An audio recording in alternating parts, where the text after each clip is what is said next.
Former TSA director Kip Hawley, who was the second guy to ever run TSA, just has a new book called Permanent Emergency, and it's about the problems, the consistent problems with TSA. And I think a lot of Americans wonder when they're in the lines, these airport lines, whether TSA could actually prevent another 9/11 today, with 40% of these breaches happening. Also, he's in the House, New York Giants QB, and Super Bowl MVP. I want to know if he's wearing the ring. Eli Manning. In the house. Oh, he's tossing the football around. Nice catch, guys. This is his playlist, The Boss, singing Glory Days. Over here. Oh. Nice, Margaret Hoover. Woo, be right back. Nice.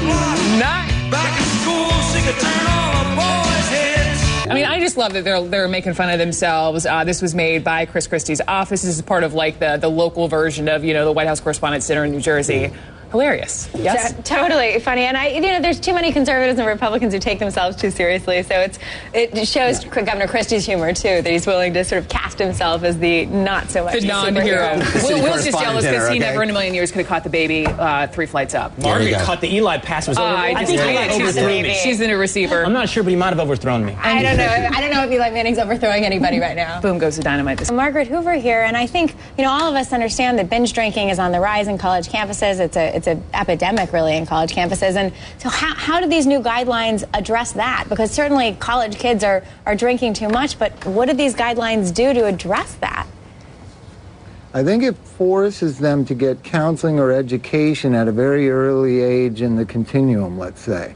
So college campus healthcare is going to have to address this binge drinking. If somebody needs counseling, they'll get education. Well, the New York Times, the first page, needy states use housing aid cash to plug budget. So this is the biggest private settlement after the tobacco industry. The banks paid the states for mortgage mitigation, foreclosure mitigation because of their role in the housing crisis. Of course, states aren't using that for foreclosure mitigation. They're actually using it to plug their own budgets because states are in debt. I would just take a little bit of issue that there are Republicans that are moving in that direction. I mean, Ken Melman, Ted Olson, many Republicans who are senior leaders. Frankly, New Hampshire just pushed back and appealed to repeal marriage because of a Republican state legislature. In New York, Republicans were responsible for the win here. Still 2/3 of Republicans in polling, continue to oppose gay marriage. And there is some movement among young Republicans, no question, if you look at the polling. But overall, the center of gravity of the Republican Party is that it is the culturally conservative party. That is the core of the electorate now, and the core of the center of gravity of the elected officials,